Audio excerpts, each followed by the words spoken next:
Welcome to the Pulse of East Providence with Mayor Bob DaSilva. You know, our administration is very interested in making sure that we reach out to the community using all means of communication, all means of media. We rely heavily on social media. We rely on this program to share with the community some of the great things happening in the city.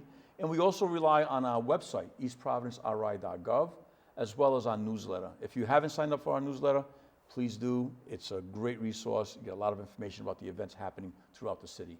What we try to do too is bring people in to this show that are having a direct impact on our community.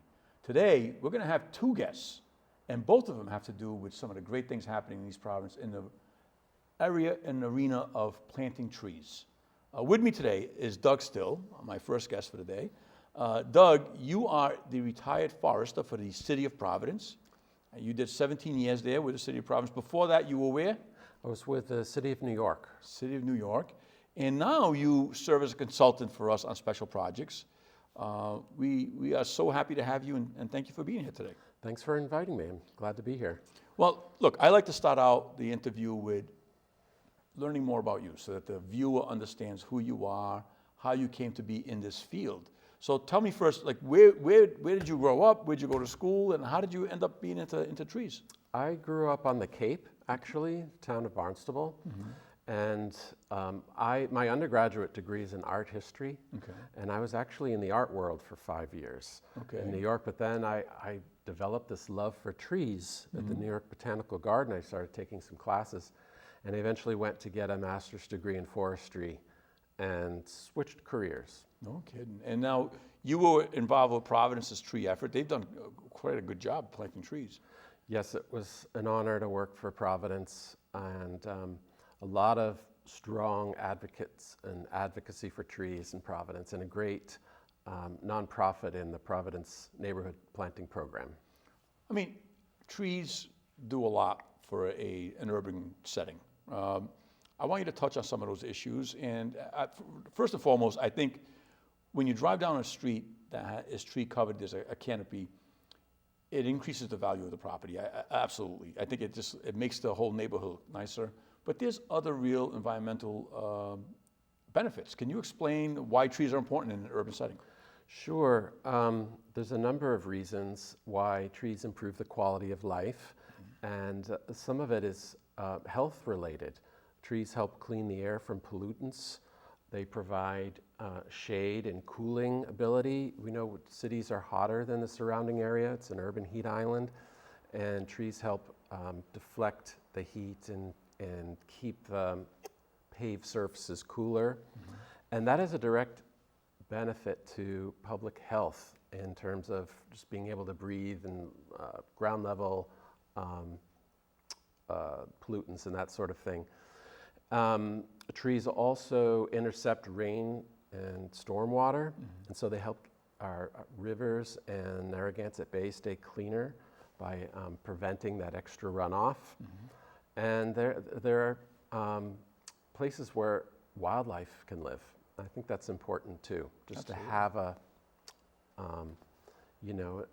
a local ecology that's not sterile.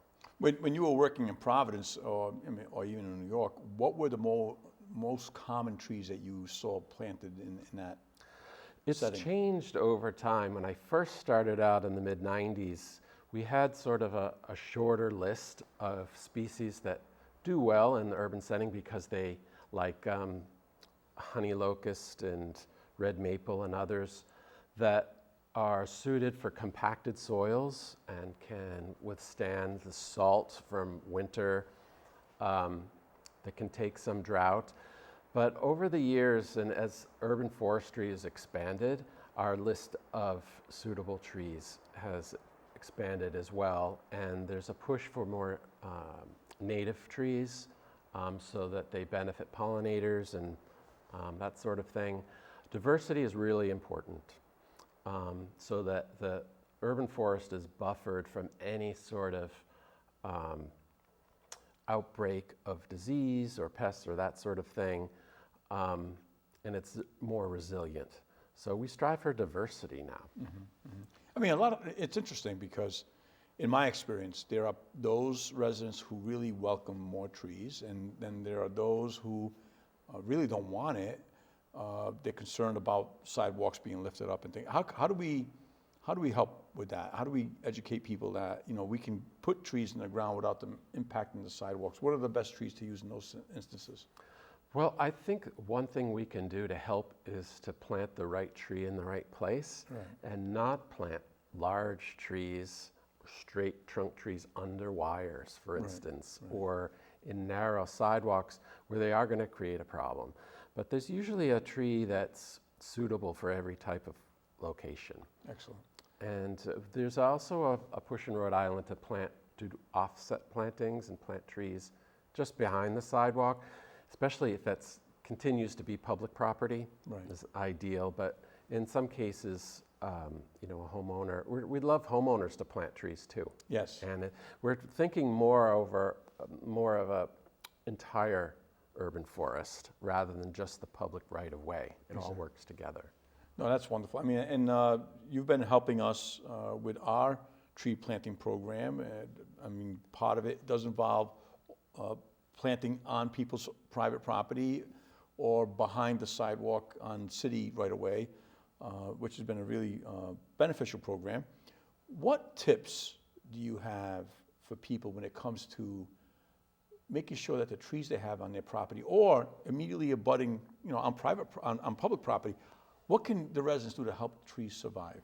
That's a great question, because we just can't get to all of the trees that we plant or that exist, and we rely on homeowners to help care for them. I would say putting a layer of mulch down every year is one of the best things you can do, especially for a newly planted tree. That and weekly watering, like a good deep watering. But that mulch layer helps keep the soil moist. It prevents soil compaction. It adds organic matter to the soil. And it's important, though, that last year's mulch is removed and a new layer is put down, especially in the spring, because you'd be removing salt. Because we don't want the mulch piled up against the tree trunk.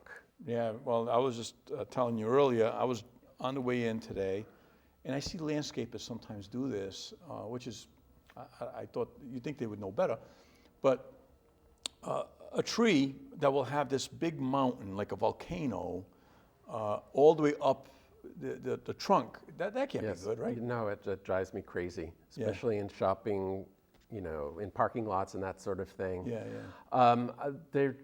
Some people just aren't trained to remove the old mulch, and they just put more up, you know, over the top.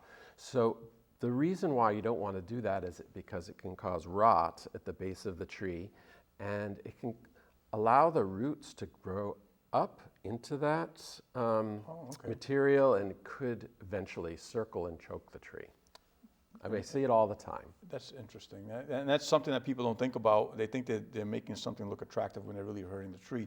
You know, one of the things I must say, I think as you get older in life, in my case anyways, you become much more in tune with your natural surroundings and nature and trees.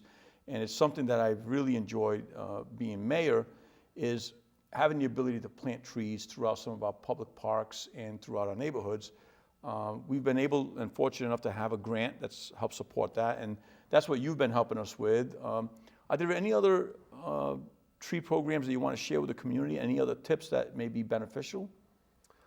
Well, one thing I want to point out about what you're doing in East Providence and other communities are doing is that we've recognized that the urban forest is not evenly distributed across the city, and some neighborhoods have more of it than others and have more of those health benefits, and so it's not always equitable.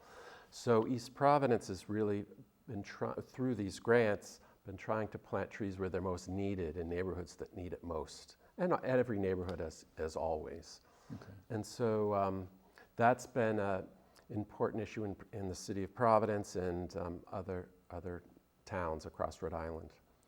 Yeah, I mean, you're right, because as you're speaking, I'm thinking about, I know we did a study to do a tree equity score as far as like where some neighborhoods have greater density while others don't.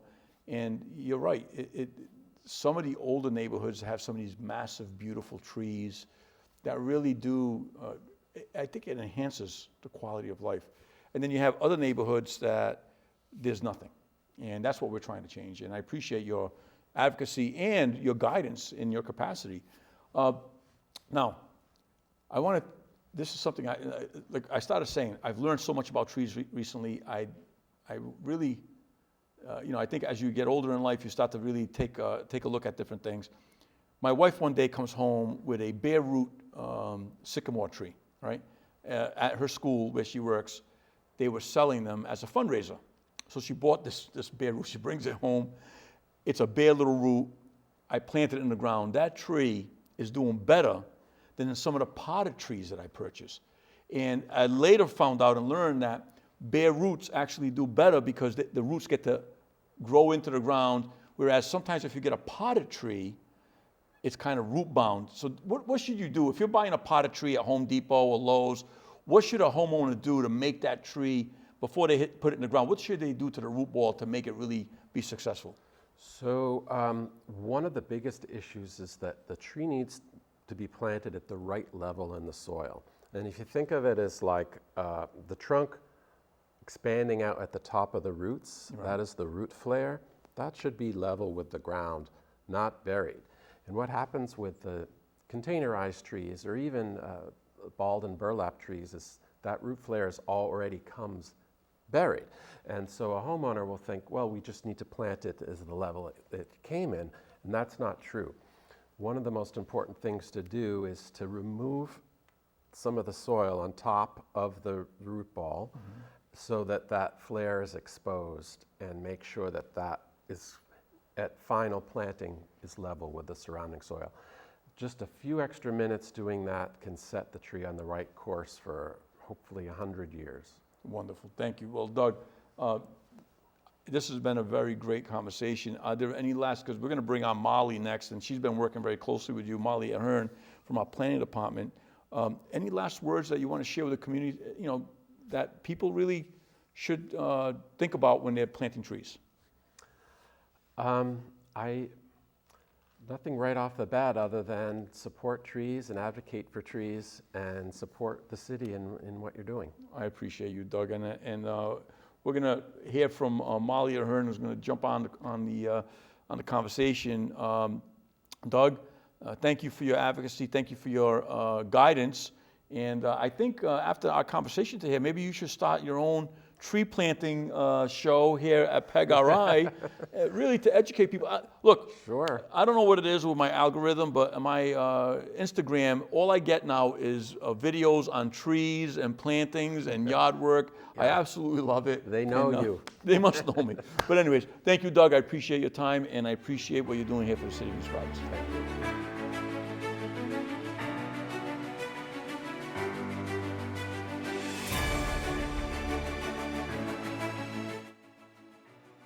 Welcome back to the Pulse of East Providence with Mayor Bob DaSilva. And my next guest is a dynamic young planner in the planning department. Her name is Molly Ahern. She's been with the city a year and a couple of months, but already making a major impact on making East Providence a better place for all residents to live, and also advocating and teaching our youth about the importance of trees and how we plant trees. Molly Ahern, welcome to the show. Thank you, Mayor. So happy to be here. Well, Molly, look, I like to start out the show when I'm interviewing somebody by asking them to tell us a little bit about themselves. Where are you from? How did you get into your field? Where did you go to school? Tell us about yourself, Molly. Sure. So I am originally from Cranston, but I spent most of my life in New Jersey. Mm-hmm. I'm from a town called Bridgewater, New Jersey, which is like in the middle. I went to the University of Rhode Island, where I studied environmental science and political science. Out of grad school, I was a soil scientist briefly, and then I came here and joined the planning department. Soil scientist, tell us what that's all about. So it was a little bit of a twofold position. I worked in Connecticut, which I don't know if you're familiar with wetland policy in Connecticut, but you have to be a soil scientist to delineate wetlands. So it was a lot of wetland work, and then the occasional test pits as well. So somebody would dig a really big hole with an excavator, and I'd go down there and just kind of see what's up. So you got your hands dirty. Yes, sir. doing that job. And you ended up joining the planning department. Now, besides the tree stuff, we're going to talk about that in a minute. Tell us what your job's been like as a planner. Explain what that is to the community, what a planner does. Sure. So the way that most of the community members would be most likely to interface with the planning department is if they are trying to make any major changes to their property. So if you wanted to, let's say you had a lot that's twice as big as all the other lots on your street, you want to cut it in half and build another house or sell the other lot or do anything really with your land.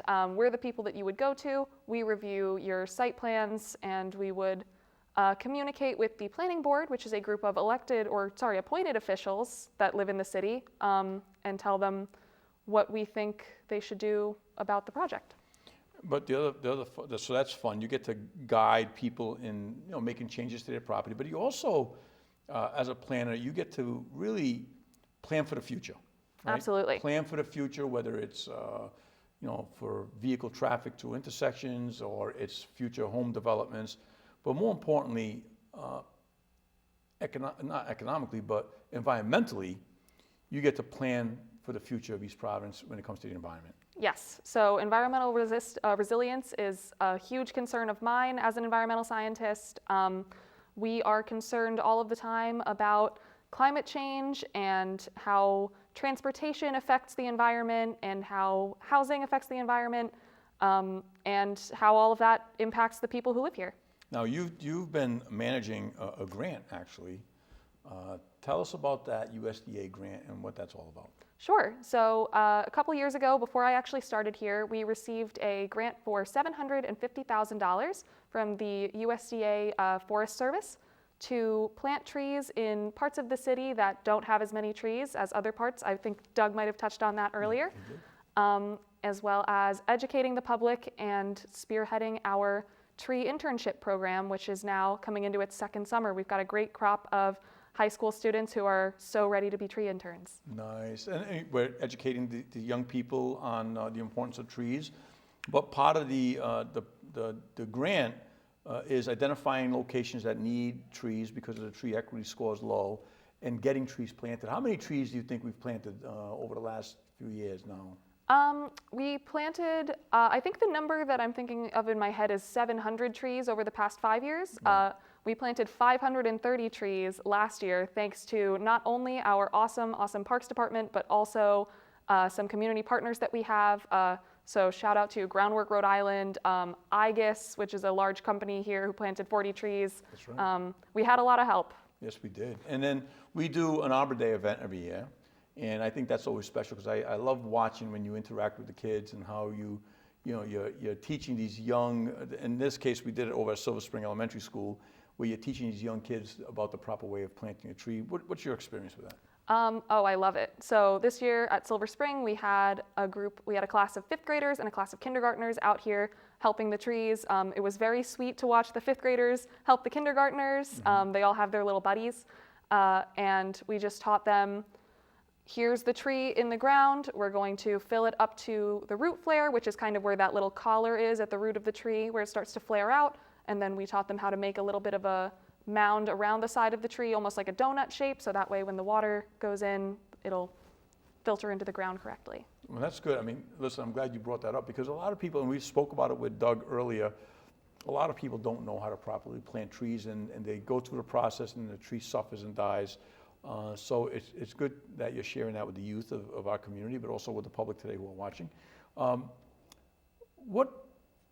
What are some of the things that we should be looking to do to preserve trees in our community? What should residents be able to do?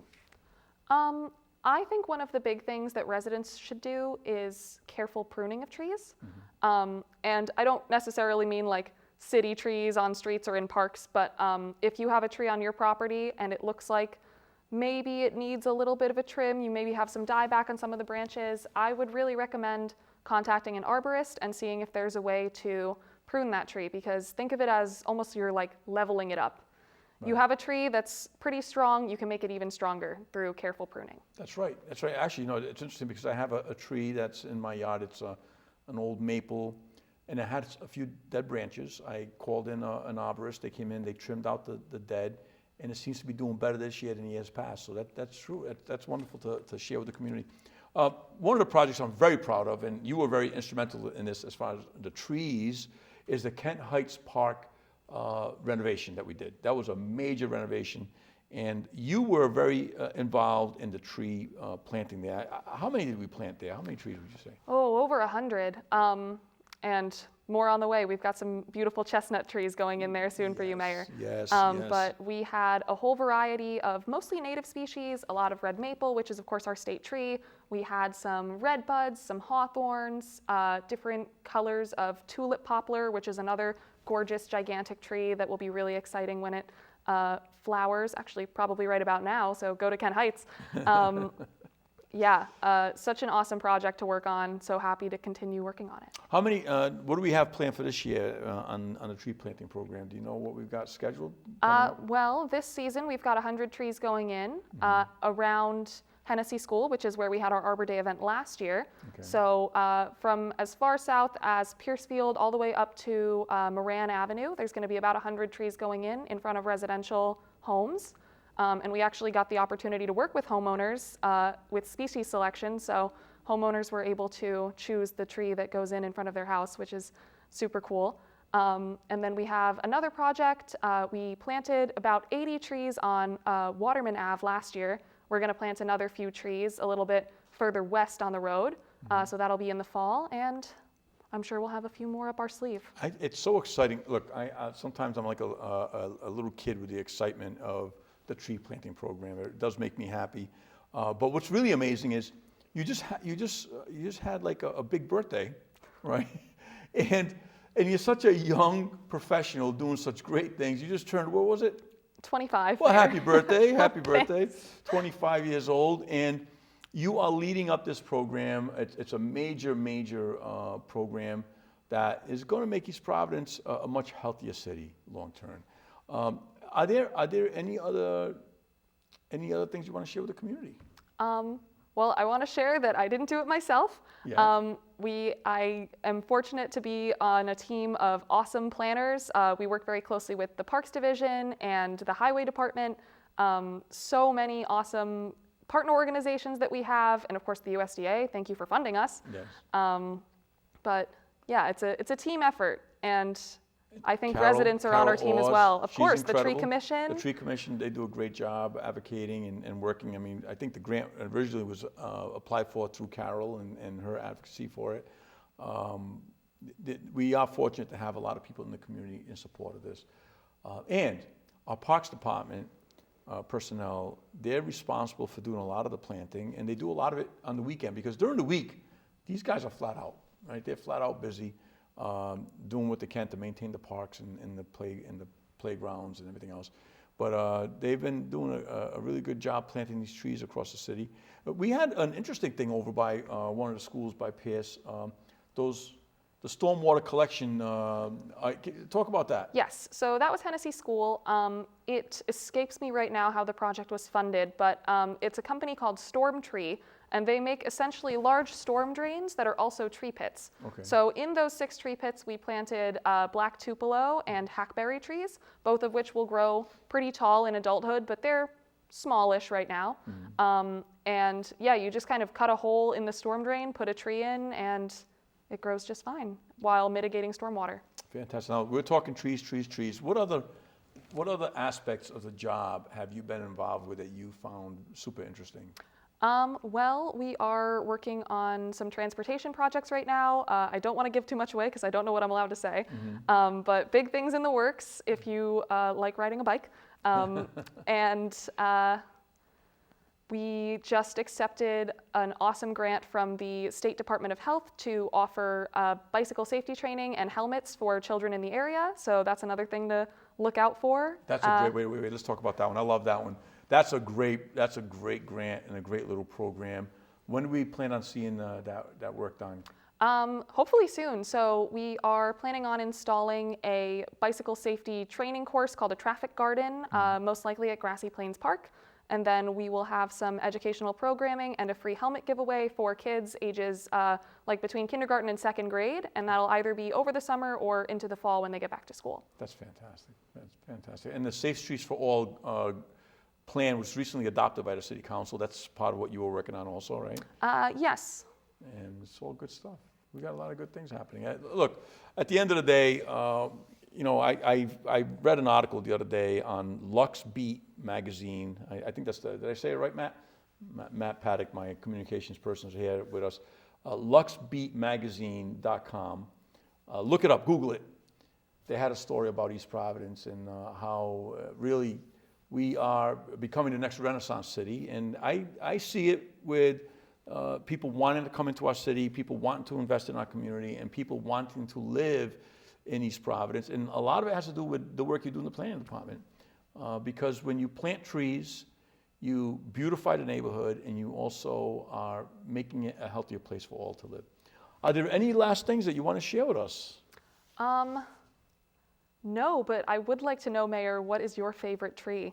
My favorite tree, yes. I will talk about my favorite tree. My favorite tree is the pawpaw tree. Thank you for bringing it up. And I know you know that. So the pawpaw tree, P-A-W, is a tree that's indigenous to this area. The indigenous peoples used to survive from that. And I had never heard of a pawpaw tree. I'd never even heard of it until a few years ago when Jeff Faria, who's part of the East Providence Historical Society, introduced me to it and told me that this tree actually grows in his backyard in Seekonk. And I'm like, really? And the fruit is the most delicious. I implore everyone out there, if you haven't looked up the pawpaw tree, do look it up and look into planting one in your yard, and you'll have some delicious tropical-like fruit coming up. Yeah. So thank you. 12 of those at Kent Heights, actually. Thank you for bringing that up. I appreciate it. So listen, it's been another wonderful half hour. We got to listen to two incredible people making a real difference in our community in the way of planting more trees and making us a healthier, more environmentally friendly community. So thank you for joining us on the Pulse of East Providence with Mayor Bob DaSilva. Tune in next week when you get to see the latest and greatest things happening here in our city. Thank you. Stay well, stay safe. We'll see you out there.